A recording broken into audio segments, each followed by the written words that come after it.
Hello everyone, and welcome to another episode of Not Now Mom, I'm Gaming.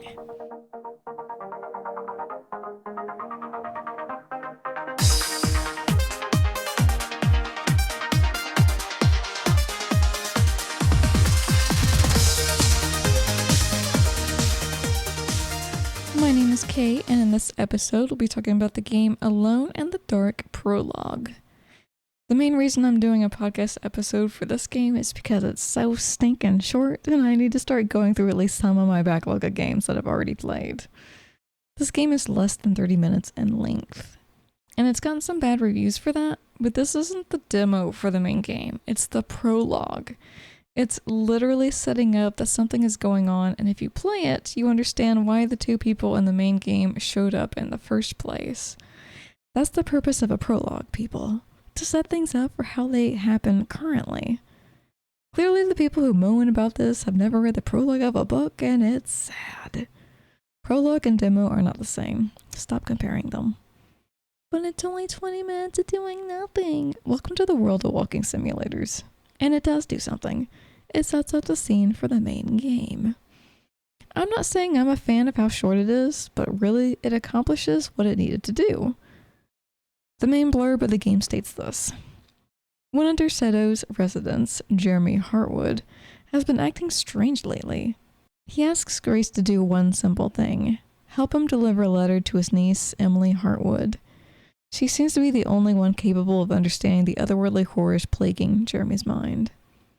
According to SteamDB, the peak of players that had played this game concurrently was 220.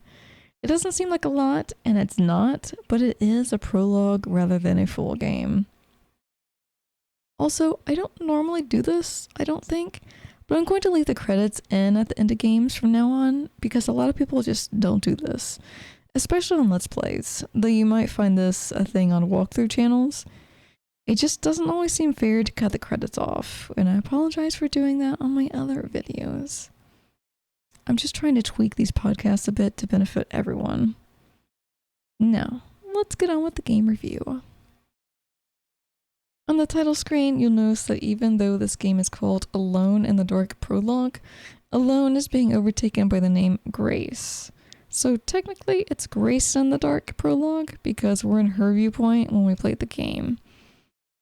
I also think it's cool that we see the Derceto mansion on the right side and has shadows crawling around the edges of it while rain patters down on the image, creating a blurring effect. It's sort of a light storm that doesn't have lightning as the main focal point, but it is there. It's ominous, but not in a this is going to be scary way. Not that it's not scary, this is a horror genre type of game, but not really in a jump scare, edge of your seat, trepidation type of horror. All this just to say, well, it's not an image that takes up the entire screen, it's an image of where we're going to be and sets it up so that's not a completely nice place to be. Upon playing the game, we're in a scene that starts with a couple dolls. Definitely not my cup of tea, especially since these are the kind of old style types of dolls, not the ones you might find for kids in the store these days. They aren't smiling. They're very stoic, as if they've already lived a rough life and they have to prepare for even more of it. Who thought those dolls were something anyone would want? There's also a Jack-in-the-Box and an old teddy. Basically, this game isn't present day. It is set in the past without actually telling us the year. I believe the year is supposed to be 1930s. We have a girl who's got a jar of paste or glue, and she's got someone's manuscript titled Alone in the Dark, ironically enough, by Cassandra Beauregard. You can actually read some of the manuscript on the first page, but not all of it when she pulls the title page away. The first page that you can read says, Jeremy Hartwood had hung himself in the attic inside cursed Derceto. There was little struggle as his life was slowly strangled from his body. He knew it had to be done. There was no choice. This was his only escape. People acted shocked, but there was no surprise. The old house was cursed by something very old that had walked in one stormy night and settled there. Such ancient things have no names, only descriptions. The figure stood opaque, redacted. The fireplace as Jeremy pretended to sleep. He did, redacted, years. Jeremy dared not confront the dark man, redacted. what he called him for his presence, redacted. Embers and shadow of the moon from where, redacted. Jeremy did manage to fall asleep, redacted, there next to him. Leading, redacted. Spreading like the root, redacted. The house. And then you can't read anymore. It's not something a lot of people are able to read on the spot because the game's in the middle of a scene that takes you away from it. At most, you can read the first line, and I think that's what they wanted most because this manuscript is in regards to Jeremy Hartwood. So this girl is currently tearing away pieces of paper to glue them onto a papier-mâché mask. Not really sure what the mask is for because it's slightly horrifying to look at, let alone see someone wear, let alone to see a child wear. Maybe she's just bored or it does have an actual purpose. There's even a moment where she brings the mask up to her face so she's looking through it from the front side, and you're seeing her eyes from the back side. A little eerie that it's flipped. When a sound keeps occurring, she finally gets fed up with it like all people who hate constant sounds do, and we can finally control her character. Her room doesn't have much in it that you can interact with aside from some pictures she's drawn posted on the wall, and a jack-in-the-box that you can crank. In the hall, there's a crow that flies out an open door and outside. A sunny setting, and it sort of looks like there's a cornstalk through the doorway. I was a little disappointed you can't spin the globe. Every game should be given an option to spin the globe when there is one available. There's, I think, a magazine open on the couch, which she considers a mess, but I mean, if that's a mess, then so is the papier-mâché project she left on the floor of her room. When you get close enough to the door leading outside, it slams shut, and when you open it, it's just a bathroom. A gross-looking bathroom that makes you want to wash your hands in another cleaner bathroom after walking into it, but a bathroom nonetheless. Cassandra has left her medicine out, labeled nidolazine. I tried looking it up and all I got was metolazone, which is a water pill to help reduce edemas, and I don't think this is what nidolazine is.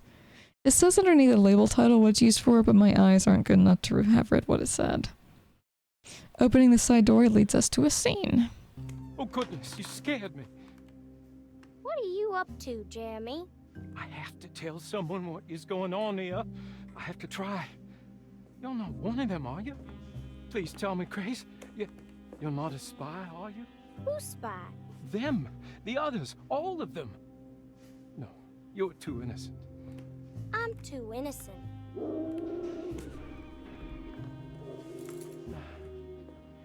I need to get this letter to my niece. She would understand. Just give it to the clerk, Mr. Waits, and he'll post it. No, he could be in on it. What if he won't post my letter? Then don't make it look like it's one of yours. Here, let me do it.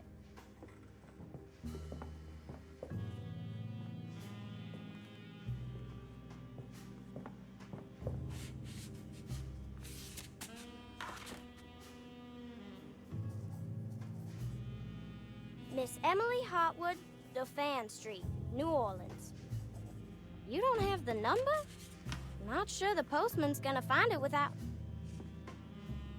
Jeremy? Where'd he go? I'll just post it myself then.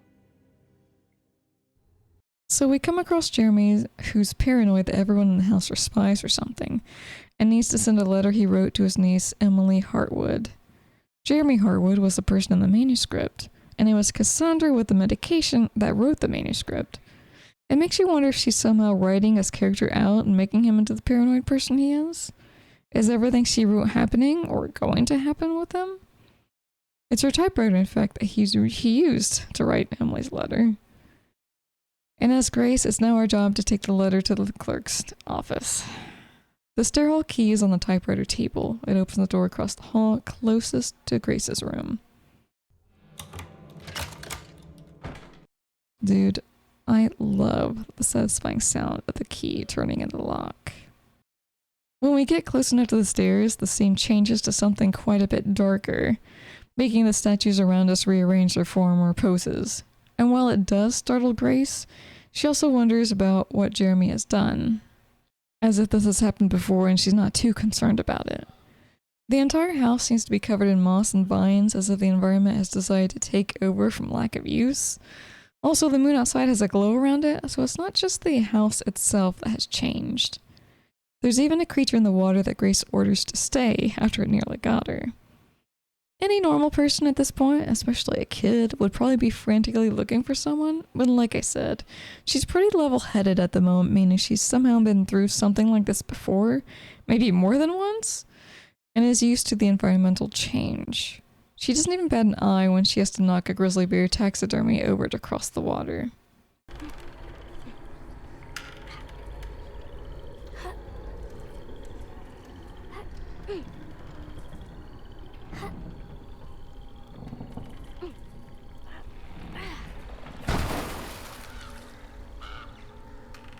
The creatures still come for her, so clearly she's not off the menu for them, but again, nothing to make her go running and screaming.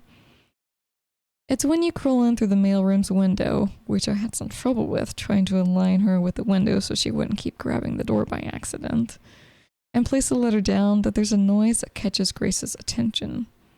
Funny enough, she turns to face us with a "wonder what that was" expression while a monster comes up behind her from the shadows. It's absolutely the perfect way to end the prologue right there, because you end up asking so many questions.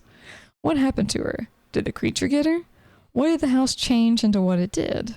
What did she mean when she said Jeremy did something? Why wasn't she afraid of everything that changed around her? Where was everyone else? What does Cassandra writing the manuscript have to do with Jeremy, and is that why he's paranoid? So many questions from the prologue that you'll hope will be answered in the main game. The prologue doesn't technically end here, as we do get another scene of Emily Hartwood showing up.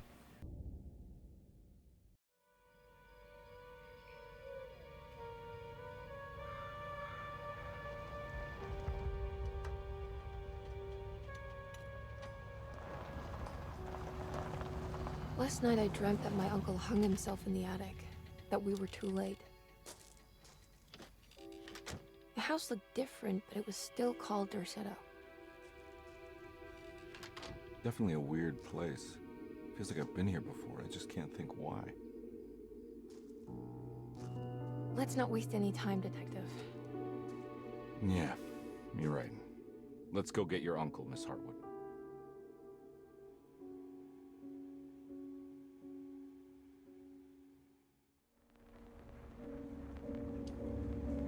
After seeing those two show up, the prologue officially ends. I clearly know David Harbour from his time as Hopper from the Stranger Things series, but I couldn't really place Jodie Comer. I think that's because the only movie I've seen her in is Free Guy. And let's face it, I only had eyes for Ryan Reynolds in that movie, and you'd be a liar if you didn't say the same. Like I said, it's a very short prologue, but it does set up the start of the main game, which is what its purpose was. I'm not going to say too much on it, but I wish I liked the main game as much as I did the prologue. But it was just too confusing as to what was going on. The creature that the prologue ended on was so interesting, and not what you ever want to see coming out of the darkness towards you. I wonder if that's the thing that would have made her run screaming in the end. Alright, everyone. I do hope you enjoy this podcast episode for Alone in the Dark Prologue. I'm curious what your thoughts were on this game, if you played it. Did you like it? Did it make you want to play the main game? Most of all, did it make you shake the shadows of your own room while brushing the paranoia off with a "not now, Mom, I'm gaming"?